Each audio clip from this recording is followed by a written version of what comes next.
नमस्कार दोस्तों, कैसे हो आप लोग? मेरा नाम है कुमार आर्यन और आप देख रहे हैं आर्यन्स चैनल। इस चैनल पे बेसिकली मैं आरबीआई ग्रेड बी से रिलेटेड कंटेंट डालते रहता हूँ हिंदी में। आज की इस पर्टिकुलर वीडियो में हम लोग प्रीवियस ईयर क्वेश्चन को डिस्कस कर रहे हैं 2021 की। तो 2021 में जितने भी सवाल आपसे पूछे गए हैं पीआईबी से, वो हम लोग यहाँ डिस्कस करेंगे। मैंने आपको हर बार एक ही कहा है, हर वीडियो में एक ही बात कही है कि आरबीआई ग्रेड बी में, चाहे वो फेज 1 हो या फिर फेज 2, सवाल आपको 3 जगह से ही दिखेंगे। या तो वो सवाल पीआईबी से आएगा, या तो सवाल वो फाइनेंस सेक्टर से आएगा, या फाइनेंस सिलेबस से आएगा, या फिर वो सवाल ईएसआई के सेक्टर या ईएसआई के सिलेबस से आएगा। तो आज हम लोग पीआईबी से जितने सवाल आए हैं वो हम लोग डिस्कस करने वाले हैं। इससे पहले हमने 2023 का और 2022 का ऑलरेडी डिस्कस करा हुआ है। अगर आप वो वीडियो नहीं देखे हैं तो डिस्क्रिप्शन में जाकर के आप एक्सेस कर सकते हैं वो वीडियो को, ठीक है। ये करने से क्या फायदा होगा? ये करने से 2 फायदा होगा आपको। जब आप प्रीवियस ईयर क्वेश्चन कर लोगे पीआईबी पे बेस्ड, तो आपको 2 फायदा मिलेगा। पहला, आपको ये मालूम चल जाएगा कि आपको कितना मंथ का पढ़ाई करना चाहिए जब आप पीआईबी पढ़ रहे हैं तो। और दूसरा कि कितना डीप में आपको पढ़ना है, डेप्थ मालूम चलेगा। और जब आपको मंथ मालूम चल गया और डेप्थ मालूम चल गया, तब आप जो भी पढ़ेंगे आप प्रोडक्टिव हो पाएंगे, आपका पढ़ाई एफिशिएंट हो पाएगा, ठीक है। तो बिना किसी देरी के हम लोग आज स्टार्ट कर देते हैं। पहला सवाल हम लोग देखेंगे। पहला सवाल में कह रहा है कि ministry of new and renewable energy ने एक स्कीम लॉन्च किया है जिसका नाम है पीएम कुसुम। तो इससे रिलेटेड आपको इनकरेक्ट स्टेटमेंट आइडेंटिफाई करना है। Identify the one which is not a feature of this scheme, ठीक है। तो पीएम कुसुम नाम का एक स्कीम को लॉन्च किया गया और उससे रिलेटेड आपसे क्वेश्चन पूछ लिया गया कि कौन सा स्टेटमेंट गलत है रिगार्डिंग पीएम कुसुम। ये जो सवाल है ये दिसंबर मंथ का न्यूज से आया है। 6 मार्च में एग्जाम हुआ था, दिसंबर मंथ का न्यूज है, 6 मार्च में आपसे क्वेश्चन पूछा गया। तो ये कितने मंथ का है बताइए। दिसंबर में आया तो जनवरी फरवरी मार्च 3 मंथ का, तो लास्ट 3 मंथ का है ये सवाल। अगला सवाल देखते हैं। अगला सवाल में कह रहा है कि पीएम किसान स्कीम जो है उसके लिए कौन एलिजिबल नहीं है ये बताओ। Who among the following are not eligible to avail the benefit of PM Kisan scheme. ये न्यूज फरवरी में है और आपसे पूछा गया मार्च में, तो लास्ट 1 मंथ। पीएम किसान जो है ये न्यूज में था फरवरी में और आपसे पूछ लिया गया मार्च में, तो कितना ही 1 मंथ पहले का ये न्यूज था, तो एक्सपेक्टेड था, इजी में कहूंगा इसे। अगला सवाल देखते हैं। अगला सवाल में कहता है कि एक सर्टिफिकेशन कोर्स लॉन्च किया गया है नवरीति नाम से। ये प्रधानमंत्री मोदी ने लॉन्च किया है। तो किस सेक्टर से ये बिलोंग करता है ये आपसे पूछा है। It is related to which of the following sectors. देखिए नवरीति जो है ये न्यूज जनवरी का न्यूज है, ठीक है। आपसे पूछा गया मार्च में, तो ये भी लास्ट 2 मंथ का हो गया आपका क्वेश्चन, लास्ट 2 मंथ से आया आपका। अगला सवाल देखते हैं। अगला सवाल में कह रहा है कि गवर्नमेंट ऑफ इंडिया ने मल्टी मॉडल लॉजिस्टिक हब और multi modal transport hub launch किया है। क्या क्या लॉन्च किया है? मल्टी मॉडल लॉजिस्टिक हब और मल्टी मॉडल ट्रांसपोर्ट हब। तो ये किस स्टेट में सेटअप किया जाएगा ये आपसे पूछा है। In which of the state it will be set up. ये देखिए ये दिसंबर का न्यूज था, मार्च में आपसे पूछा गया, लास्ट 3 मंथ।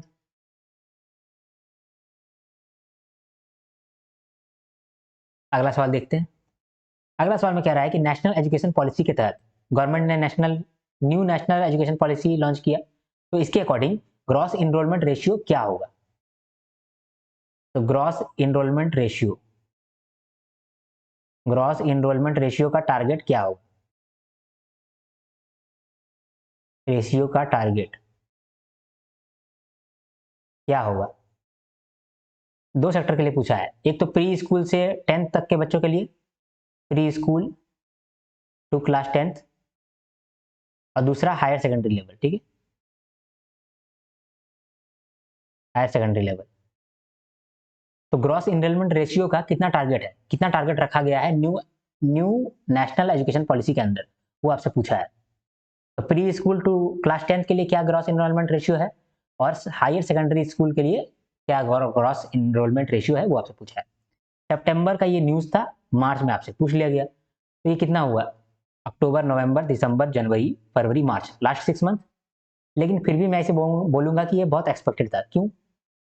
क्योंकि ये जो न्यू नेशनल एजुकेशन पॉलिसी है, ये पॉलिसी बहुत इंपॉर्टेंट था और बहुत न्यूज़ में था। तो इससे रिलेटेड कोई टारगेट है तो वो आपसे पूछा जाने का ज़्यादा चांसेस था। ठीक है, अगला सवाल देखते हैं। इस सवाल में बोला कि गवर्नमेंट ने national authority of ship recycling को बनाया है। ठीक है, सेटअप किया है गवर्नमेंट ने, क्या? National authority of ship recycling. तो ये किस स्टेट में लोकेटेड होगा वो आपसे क्वेश्चन पूछा है। In which of the following states will it be located? तो जो सेंट्रल गवर्नमेंट है उन्होंने national authority of ship recycling को सेटअप किया गया।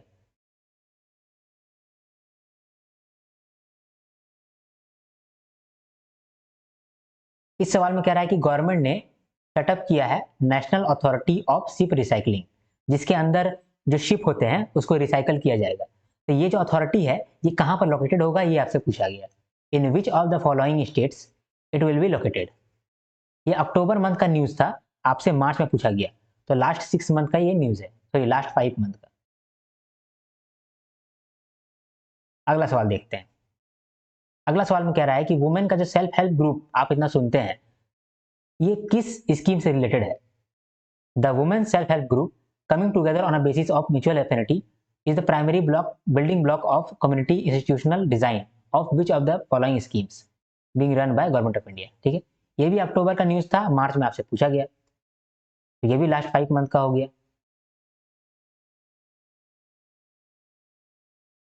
अगला सवाल को देखें तो अगला सवाल में आपसे रेशियो पूछा है, bank credit to GDP ratio in India, ये बताओ। तो ये जनवरी का न्यूज है और आपसे पूछा मार्च में, तो ये भी एक्सपेक्टेड था, लास्ट 2 मंथ में से कह सकता हूँ, लास्ट 2 मंथ का न्यूज है। आपसे क्या पूछा गया? Bank credit to GDP ratio बताओ। मतलब bank credit divided by GDP, ये आपसे पूछा है। जब भी टू लिखा हुआ रहता है ना उसका मतलब होता है बाय, समझे? जहां भी टू लिखा हुआ रहेगा उसका मतलब था by. Bank credit by GDP into 100, ये आपसे पूछा गया है कि जीडीपी का कितना परसेंट बैंक क्रेडिट दे रहा है, जीडीपी का कितना परसेंट बैंक क्रेडिट दे रहा है। ठीक है, या फिर ऐसा कहें जीडीपी का कितना परसेंट बैंक लोन दे रहा है। ठीक है, जनवरी मंथ का न्यूज था, मार्च में आपसे पूछा। अगला सवाल देखते हैं। अगला सवाल में कह रहा है कि एक स्कीम है जिसका नाम है रोड टैप। फुल फॉर्म देखें तो रेमिशन of duties and taxes on exported products. तो ये जो स्कीम लॉन्च किया है गवर्नमेंट, ये किस स्कीम को रिप्लेस करेगा? This scheme will replace which scheme? ये जो है जनवरी का न्यूज था, मार्च में आपसे पूछा गया, लास्ट 2 मंथ।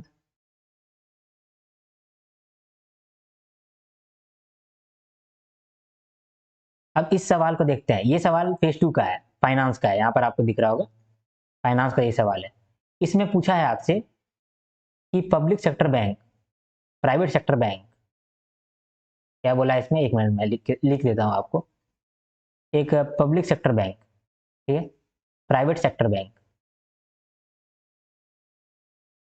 तो पब्लिक सेक्टर बैंक में मैक्सिमम एफडीआई कितना हो सकता है? प्राइवेट इसमें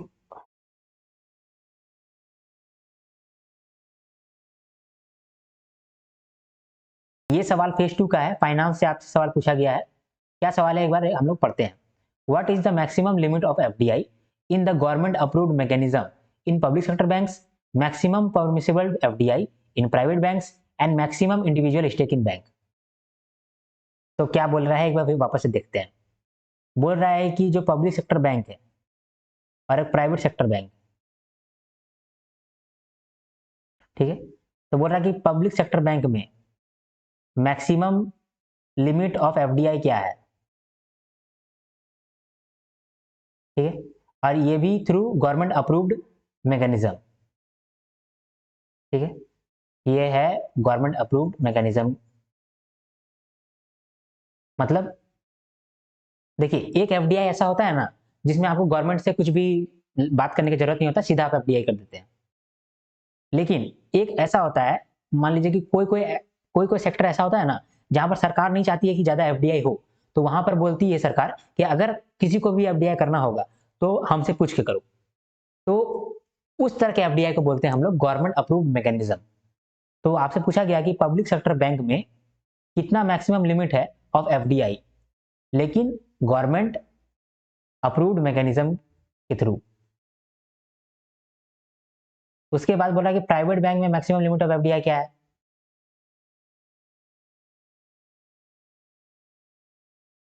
और बोल रहा है कि कोई भी बैंक हो उसमें आप एक आदमी कितना स्टेक ले सकता है, एक आदमी कितना शेयर खरीद सकता है, चाहे कोई भी बैंक हो, मैक्सिमम इंडिविजुअल स्टेक कितना होगा। ये तीन चीज का रेशियो आपसे पूछा है, ठीक है। समझे, ये क्वेश्चन में क्या बोला था कि रेशियो बताओ, किस चीज का रेशियो, पब्लिक सेक्टर बैंक में कितना मैक्सिमम लिमिट ऑफ एफडीआई होगा, प्राइवेट सेक्टर बैंक में कितना मैक्सिमम लिमिट ऑफ एफडीआई होगा, और बैंक में मैक्सिमम एक आदमी कितना स्टेक खरीद सकता है, इसका आपको रेशियो पूछा गया था। ये जो न्यूज है ये फरवरी मंथ का था, आपसे अप्रैल में पूछा गया, तो मार्च अप्रैल लास्ट 2 मंथ।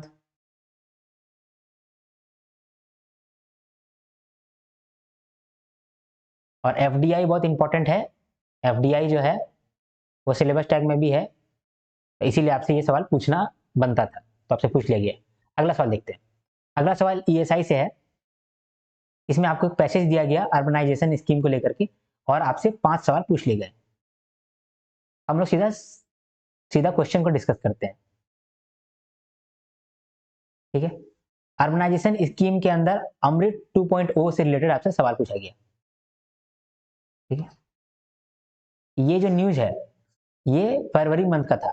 फरवरी मंथ में क्या हुआ था कि अमृत 2.0 लॉन्च हुआ था, ठीक है। अमृत 2.0 लॉन्च हुआ था,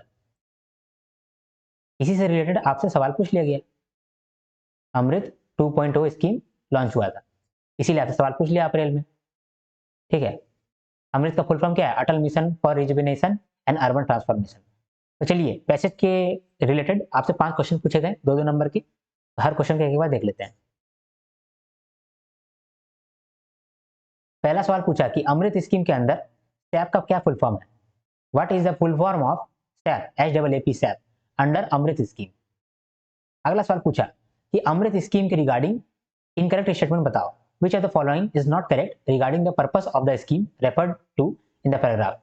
तो अमृत स्कीम का कुछ पर्पस होगा, तो उस कौन सा ये पर्पस नहीं है वो आइडेंटिफाई करो। फिर अगला सवाल मैं आपसे पूछा कि ये जो अमृत स्कीम है जिसको हम लोग बोलते हैं Atal mission for rejuvenation and urban transformation, ये जो स्कीम है इसमें कॉस्ट शेयरिंग क्या होगा सेंटर और स्टेट के बीच में।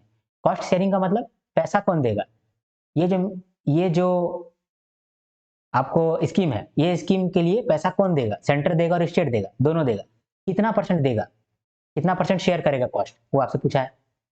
उसके बाद अगला क्वेश्चन में पूछा गया ये जो स्कीम है किस स्कीम को रिप्लेस करेगा, विच scheme has replaced the scheme mentioned in the passage. फिर आखिरी सवाल पूछा कि ये कितना साल के लिए एक्सटेंड किया गया है, by how many years the AMRUT scheme has been extended. वापस से देखते हैं 4-5 क्वेश्चन क्या कहते हैं। पहला सवाल पूछा कि अमृत स्कीम में SAAP का फुल फॉर्म क्या है, फिर बोला कि अमृत स्कीम का कोई पर्पस है, तो कौन सा पर्पस नहीं है वो टिक करो, वो सिलेक्ट करो। तीसरा सवाल में पूछा गया ये अमृत है इसके लिए पैसा खर्च होगा, पैसा कौन देगा, सेंटर और स्टेट देगा, तो कितना परसेंट देगा वो बताओ। फिर पूछा गया कि अमृत तो आया, तो ये कौन सा स्कीम को रिप्लेस करके आया, वो स्कीम का नाम बताओ। और लास्ट में पूछा गया कि अमृत स्कीम जो आया है ये कितना साल के लिए एक्सटेंड किया गया है। मैंने कहा आपको कि ये फरवरी का न्यूज है, अप्रैल में आपसे पूछा, तो इसका मतलब लास्ट 3 मंथ, फरवरी मार्च अप्रैल, तो सॉरी लास्ट 1 मंथ हो गया ये, तो लास्ट 1 मंथ, 1 मिनट लिख देता हूं मैं, लास्ट 1 मंथ। अगला सवाल देखते हैं। अगला सवाल भी ईएसआई में आया, 3 सवाल आपसे पूछे गए बेस्ड ऑन पैराग्राफ। पैराग्राफ किस चीज पे था, पीएम किसान को लेकर के। ये दिसंबर में न्यूज में था, अप्रैल में आपसे पूछ लिया गया, ठीक है। क्या क्या पूछा गया है, 3 क्वेश्चन क्या क्या है देखते हैं। पहला सवाल में आपसे पूछा गया कि पीएम किसान स्कीम के अंदर कितना रुपया क्रेडिट किया गया है फार्मर्स को, how much money was credited into the accounts of beneficiary farmers under this scheme in December 2020। तो दिसंबर 2020 में कितना रुपया फार्मर्स को दे दिया गया, ये आपसे पूछा। अगला सवाल पूछा कि फार्मर्स को हर 4 महीने में पैसा देते हैं, तो एनुअली में उन लोगों को कितना मिलेगा? हर 4 महीना में कुछ कुछ फिक्स्ड अमाउंट देते हैं, तो साल के अंत में उन लोगों को कितना पैसा मिलेगा? फिर इसमें और एक सवाल पूछा गया कि पीएम किसान के लिए कौन कौन सा फैमिली एलिजिबल है वो बताओ। तो 3 सवाल पूछे गए। पहला सवाल में पूछा गया कि कितना रुपया अभी तक दे चुके हैं पीएम किसान स्कीम के अंदर। दूसरा सवाल कि हर 4 महीना में हम लोग कुछ पैसा देते हैं फार्मर्स को, तो साल के अंत में कितना रुपया उन लोग को मिलेगा। और तीसरा सवाल पूछा गया कि कौन कौन एलिजिबल नहीं है इस स्कीम के अंदर। ये स्कीम दिसंबर के मंथ में न्यूज में था और आपसे अप्रैल में पूछा गया। तो जनवरी, फरवरी, मार्च, लास्ट 3 मंथ का कोई न्यूज है, कोई स्कीम है, तो वो आना तो बनता है, एक्सपेक्टेड था। और 6 नंबर का आ गया। इससे पहले 10 नंबर का सवाल था। अगला सवाल देखते हैं। अगला सवाल में कह रहा है कि स्टार्स नाम का एक स्कीम है, strengthening teaching learning and results for states. Stars नाम का एक स्कीम है, एक प्रोजेक्ट है। फुल फॉर्म क्या है? Strengthening teaching learning and results for states. तो इस स्कीम के लिए कौन सा ऑर्गेनाइजेशन ने कितना रुपया दिया है वो आपसे सवाल पूछा है। कौन सा ऑर्गेनाइजेशन ने कितना रुपया दिया है वो आपसे सवाल पूछा है स्टार्स प्रोजेक्ट के लिए। ये अक्टूबर मंथ का न्यूज है, अप्रैल में आपसे पूछा है। तो नवंबर, दिसंबर, जनवरी, फरवरी, मार्च, लास्ट 5 मंथ हो गया। तो आपको लग रहा होगा कितना पुराना न्यूज पूछा है यार, कितना पुराना न्यूज पूछा है। अब आप देखिए, लास्ट 5 मंथ तो था, लेकिन ये फेज 2 का है ना सवाल। तो जब फेज 1 होने वाला था तब ये लास्ट 3 मंथ का सवाल था। तो अगर आपने शुरुआत से पढ़ा होगा सब कुछ, तो ये क्वेश्चन आपको आता होगा, तो आप जवाब दे दिए होते। अगला सवाल हम लोग देखते हैं। अगला सवाल है, उसमें आपको एक छोटा सा पैराग्राफ दिया गया, one nation one ration card पे। तो one nation one ration card scheme, इसके बारे में कुछ थोड़ा सा आपको बताया गया इंफॉर्मेशन, और आपसे पूछा गया which of the following statements are correct regarding this scheme. ये अगस्त में न्यूज था और आपसे अप्रैल में पूछा। तो सितंबर, अक्टूबर, नवंबर, दिसंबर, जनवरी, फरवरी, मार्च, अप्रैल, तो लास्ट 7 मंथ आ गया। ये लास्ट 7 मंथ का न्यूज हो गया। लेकिन जब ये फेज 1 हो रहा होगा तभी ये न्यूज रेलिवेंट होगा, इसीलिए आपसे फेज 2 में पूछ लिया। फेज 1 में नहीं पूछ पाया तो फेज 2 में पूछा। अगला सवाल देखते हैं हम लोग। अगला सवाल है ऑपरेशन ग्रीन को लेकर के। ऑपरेशन ग्रीन से रिलेटेड आपको पूछा गया कि कौन कौन सा स्टेटमेंट करेक्ट है रिगार्डिंग ऑपरेशन ग्रीन्स। ये अक्टूबर मंथ का न्यूज है और अप्रैल में पूछा गया। तो अक्टूबर, नवंबर, दिसंबर, जनवरी, फरवरी, मार्च, अप्रैल, लास्ट 4 मंथ। फिर देखिए ये भी लास्ट 4 मंथ है, लेकिन जब फेज 1 हो रहा होगा तब ये लास्ट 2 मंथ का होगा न्यूज, इसीलिए ये रेलिवेंट हो जाता है। बस सारा क्वेश्चन को एक बार डिस्कस कर लिए, वापस से डिस्कस करते हैं थोड़ा फास्ट फॉरवर्ड।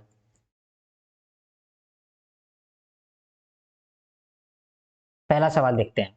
पहला सवाल में क्या रहा था कि पीएम कुसुम से रिलेटेड कौन कौन सा फीचर नहीं है वो आइडेंटिफाई करो। फिर पूछा गया कि पीएम किसान के लिए कौन एलिजिबल नहीं है वो खोजो, वो बताओ। फिर पूछा गया कि नवरीति नाम का एक सर्टिफिकेशन कोर्स लॉन्च किया गया प्रधानमंत्री मोदी के द्वारा, तो ये कौन से सेक्टर के लिए किया गया है वो बताइए। फिर आपसे पूछा कि मल्टी मॉडल लॉजिस्टिक हब और मल्टी मॉडल ट्रांसपोर्ट हब का इनॉग्रेशन हुआ, तो ये कौन सा स्टेट में सेटअप किया जाएगा। फिर पूछा गया कि नेशनल एजुकेशन पॉलिसी 2020 के अकॉर्डिंग ग्रॉस इनरोलमेंट रेशियो का टारगेट क्या है प्री स्कूल से 10 तक के लिए और हायर सेकेंडरी लेवल के लिए। ये जो न्यूज है ये सितंबर मंथ में आया था और आपसे पूछा गया था सवाल मार्च में। तो अक्टूबर, नवंबर, दिसंबर, जनवरी, फरवरी, मार्च, लास्ट 5 मंथ का न्यूज है ये, लास्ट 5 मंथ। अगला देखें, अगला में कह रहा है कि national authority of ship recycling ये सेटअप किया गया, तो कौन से स्टेट में ये लोकेटेड होगा ये आपसे सवाल पूछा है। अगला सवाल में कह रहा है कि वुमेन का सेल्फ हेल्प ग्रुप बहुत फेमस है, तो ये कौन सा स्कीम के अंदर आता है। फिर आपसे पूछा गया कि bank credit to GDP ratio क्या है इंडिया में एज ऑन मार्च 2020। फिर पूछा गया कि रोड टैप स्कीम यानी कि रेमिशन of duties and taxes on exported products, ये जो स्कीम है ये किस स्कीम को रिप्लेस करेगा। फिर आपसे पूछा गया रेशियो पब्लिक सेक्टर बैंक में कितना मैक्सिमम लिमिट ऑफ एफडीआई होगा, प्राइवेट बैंक में कितना मैक्सिमम लिमिट ऑफ एफडीआई होगा, और बैंक में कितना मैक्सिमम इंडिविजुअल स्टेक होगा, इसका रेशियो बताओ। फिर अमृत 2.0 लॉन्च हुआ था, उसके रिगार्डिंग आपसे 5 सवाल पूछ लिया गया एक पैसेज देकर के। पहला सवाल में पूछा कि अमृत स्कीम के अंदर HAAP का फुल फॉर्म क्या है। फिर आपसे पूछा कि इस स्कीम का कुछ पर्पस है, तो कौन कौन सा पर्पस नहीं है वो आइडेंटिफाई करो। फिर आपसे पूछा गया कि ये जो अमृत स्कीम है इसमें पैसा दे रहा है सेंट्रल और स्टेट, तो कितना पैसा सेंटर दे रहा है, कितना पैसा स्टेट दे रहा है, ये बताओ। फिर आपसे पूछा कि ये कौन सा स्कीम को रिप्लेस करके आया है। फिर आपसे पूछा कि अमृत स्कीम कितना सालों के लिए एक्सटेंड किया गया। फिर अगला भी पैसे से रिलेटेड आपसे 3 सवाल पूछे गए 2-2 नंबर करके।